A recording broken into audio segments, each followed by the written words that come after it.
الحمدللہ رب العالمین والصلاة والسلام علی عبد اللہ ورسولہ الامین وبعد۔ کل کے درس میں نے جب اس موضوع پر گفتگو کی کہ صفت رحمت کے سلسلے میں جہمیہ کا یہ موقف، معتزلہ کا یہ نظریہ، اشاعرہ کا یہ نقطہ نظر، اور خصوصاً یہ بات میں یاد دلانا چاہتا ہوں کہ معتزلہ یہ کہنا چاہتے ہیں کہ رحمت اپنے حقیقی معنی میں نہیں بلکہ یہ مجاز ہے انعام یا احسان کا، اور اشاعرہ یہ کہتے ہیں کہ رحمت صفت اللہ کے لیے ثابت نہیں کی جائے گی من معن، بلکہ اس کی تعویل کی جائے گی، اور وہ اپنے ایک بناوٹی اصول کے پیش نظر یہ کہنا چاہتے ہیں کہ اس کو ارادت الانعام یا ارادت الاحسان یا ارادت النعمہ کے معنی میں لیا جائے گا۔ میں آج کے درس میں ایک بات فائدے کی یہ بتانا چاہتا ہوں، میرے سامعین اگر سن رہے ہوں توجہ سے سنیں کہ دو لفظ مجاز اور تعویل یہ اہل بدعت کے یہاں جب آپ عقیدے کی کتاب پڑھیں گے، تفسیر کی کتاب ان کی پڑھیں گے، تو ان دونوں کا لفظ اکثر و بیشتر آپ کو ملے گا کہ وہ استعمال کرتے ہیں۔ مثلا یوں وہ کہا کرتے ہیں کہ ھذا مجاز عن کذا، اس کا مجازی معنی یہ ہے، یعنی یہ فلاں لفظ جو قرآن پاک کا ہے یہ اپنے حقیقی معنی میں نہیں ہے بلکہ اس کا ایک مجازی معنی ہے، اور وہ مجازی معنی یہ ہے۔ یا کبھی کبھی آپ پڑھتے رہیں گے ان کی تفسیر یا ان کی اور عقیدے کی کوئی تحریر، تو آپ یہ پائیں گے کہ فلاں یہ جو لفظ ہے، فلاں یہ جملہ ہے، فلاں جو بات ہے وہ اپنے ظاہر پر نہیں ہے بلکہ اس کی یہ تعویل کی جائے گی اس فلاں قرینے یا فلاں بنیاد پر، اس کو اپنے ظاہری معنی میں نہ لے کر کے یہ معنی لیا جائے گا کہ جس کی جانب گویا کلام پھیر دیا گیا ہے۔ تو میں کہنا یہ چاہتا ہوں کہ یہ دو لفظ اہل بدعت معتزلہ اور اشاعرہ و امثالہم کے نزدیک کچھ زیادہ ہی مستعمل ہے۔ ان دونوں لفظوں کے بارے میں تھوڑی سی گفتگو اور بڑی مختصر ہمیں اور ہر طالب علم کو یہ جاننا چاہیے کہ مجاز و تعویل یہ دونوں جو لفظ ہیں دونوں دو لفظ ہیں، دونوں کے معنی الگ الگ ہیں۔ مجاز کچھ اور ہے، تعویل کچھ اور ہے، اور اصولی جب الفاظ کے دلالات کی بحث کرتے ہیں تو وہاں پر ہم کو یہ بحث ملتا ہے کہ وہ یوں کہتے ہیں مثلا کہ لفظ جو ہے وہ دو قسموں پر ہوتا ہے، اور اس کی دو قسمیں ہوتی ہیں، ایک حقیقت ایک مجاز۔ حقیقت کی تعریف کرتے ہیں اور مجاز کی تعریف کرتے ہیں۔ مجاز کی کیا تعریف ہے؟ مجاز کی تعریف کرتے ہوئے وہ یہ کہتے ہیں کہ مجاز اصل یہ ہے کہ لفظ کو اس معنی سے جس میں وہ پہلی بار وضع کیا گیا تھا اس سے منتقل کر کے ایک دوسرا معنی مراد لینا، کہ اس دوسرے معنی اور پہلے حقیقی معنی میں کہیں نہ کہیں کوئی نہ کوئی کسی نہ کسی طرح سے ایک مناسبت پائی جاتی ہے، اور یہ دوسرا معنی جس کی طرف منتقل ہوا گیا اسی کو مجاز کہتے ہیں، اور اس کی وہ مثالیں دیا کرتے ہیں۔ اور مناسبات جب بیان کرنے پر آتے ہیں یہ اصولیین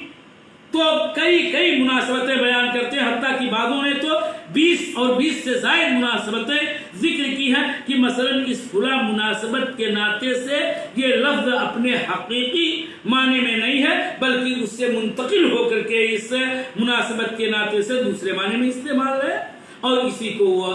مجاز سے تعبیر کرتے ہیں۔ اب آئیے تعویل کی بات ہم لیتے ہیں۔ تعویل کی تعریف کیا ہے؟ تعویل کس کو کہتے ہیں؟ تعویل کی تعریف اہل اصول یوں کیا کرتے ہیں کہ لفظ کو اس کے ظاہری معنی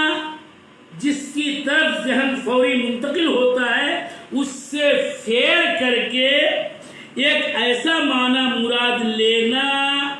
کہ جس پر یہ لفظ اصلاً نہیں دلالت کرتا ہے لیکن کھلا قرینے کے ناطے سے وہ معنی متبادر الى الذہن نہیں مراد لیا جائے گا بلکہ یہ معنی مراد لیا جائے گا۔ اور یہ اس بحث میں کہ کہتے ہیں لفظ کی ایک تقسیم یہ بھی ہے دلالات کے اعتبار سے کہ لفظ کی دو قسمیں ہیں، ظاہر اور مؤول۔ ظاہر کی اپنی تعریف کرتے ہیں اور مؤول کی تعریف یہی کرتے ہیں، وہ صرف اللفظ ان معناہ الاصلی المتبادر الى الذہن الى معنی آخر لقرینۃ، کسی قرینہ کی بنیاد پر متبادر الی الذہن فوری ذہن میں منتقل ہونے والا معنی مراد نہ لے کر کے وہ دوسرا معنی مراد لیا جائے گا، کیونکہ وہاں پر ایک قرینہ ہے کہ جس کی بنیاد پر اس کا ظاہری معنی نہیں لیا جا رہا ہے۔ تو میں کہنا یہ چاہتا ہوں کہ اہل بدعت عقیدے کے باب میں قرآن کریم کی تفسیر میں اور اس کے معانی کی تعین میں جو ان کے بنائے ہوئے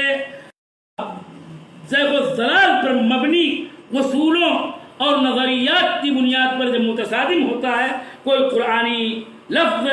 اور کتاب و سنت کا کوئی نص، اس کے سلسلے میں دو حالت کہ بعض یہ کہتے ہیں اور یا یہ کہ یہ دعویٰ کیا جائے کہ مجاز اللہ کی صفات میں بھی ہے۔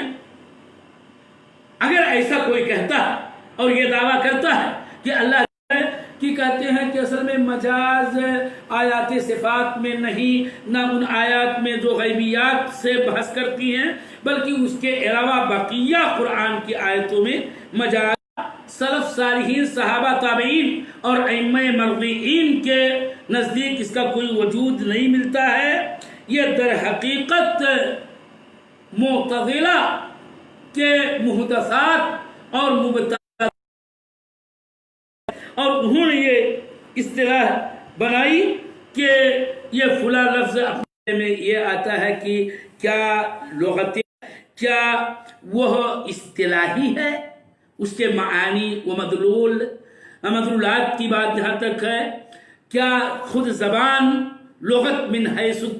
لغت، لسان من حیث اللسان، آیا یہ اصطلاحی چیز ہے یا توقیفی چیز ہے؟ اور اس سلسلے میں یہ کہ اس کی اصل اللہ کے پاس سے ہے یا لوگوں نے اس کی اصطلاح خود بنائی ہے؟ اہل علم میں سے بعض یہ کہتے ہیں کہ نہیں، لغات کی اصل توقیفی ہے، اور دلیل یہ دیتے ہیں وَعَلَّمَ آدَمَ الْأَسْمَاءَ كُلَّهَا، اور اس طرح سے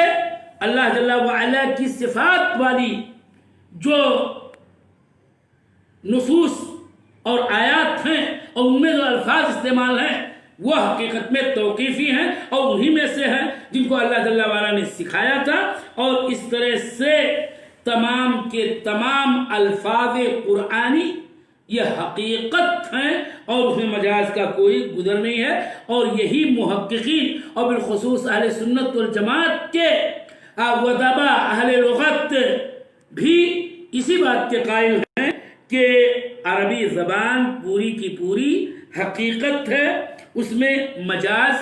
نام کی کوئی چیز نہیں ہے، اور یہی صحیح نقطۂ نظر ہے۔ اور یہ بھی بات ہی سچی بات یہ ہے کہ جو تعریف ہے اس کی روشنی میں بھی، جیسا کہ شیخ الاسلام ابن تیمیہ نے اس پر بحث کرتے ہوئے یہ بات لکھی ہے کہ یہ تصور ہی باطل ہے کہ وضع اول کسی لفظ کا اور اس کا معنی اور پھر اس کو نقل کر کے اور دوسرا معنی مراد لینے والی بات، یہ کب آخر ایسا ہوا کہ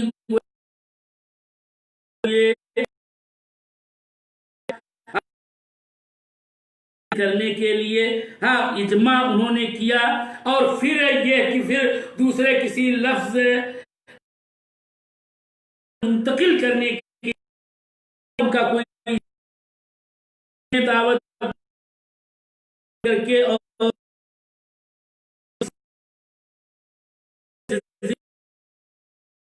والوں کو کب اکٹھا کیا گیا؟ کسی لفظ کے وضع اول کو وضع کرنے کے لیے، اول سے دوسرے وضع کی طرف نقل کرنے کے لیے۔ یہ سب ایسی چیزیں ہیں جو محالات میں سے ہیں، لہذا یہ کہنا کہ یہ پہلا معنی تھا اور اس کو منتقل کر کے دوسرے معنی میں مراد لیا گیا والی بات، یہ ایک ایسا دعویٰ جس کی کوئی دلیل نہیں ہے۔ اور اس طرح سے بھی فرحمۃ اللہ تعالی کما تلیق بعظمتہ وکبریائہ، اللہ کی رحمت حقیقی رحمت ہے بچوں کے ساتھ، وہ ان کے اپنے اعتبار سے ہے، فَكُلٌّ عَلَى حَقِيقَتِهِ،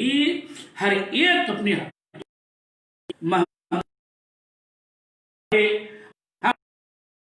اصول میں سے ہے اور قواعد تعالی میں سے ہے کہ اللہ جل وعلا کی صفات میں تمثیل سے کام نہیں لیا جائے گا۔ فرحمت اللہ تعالی لا تماثل رحمت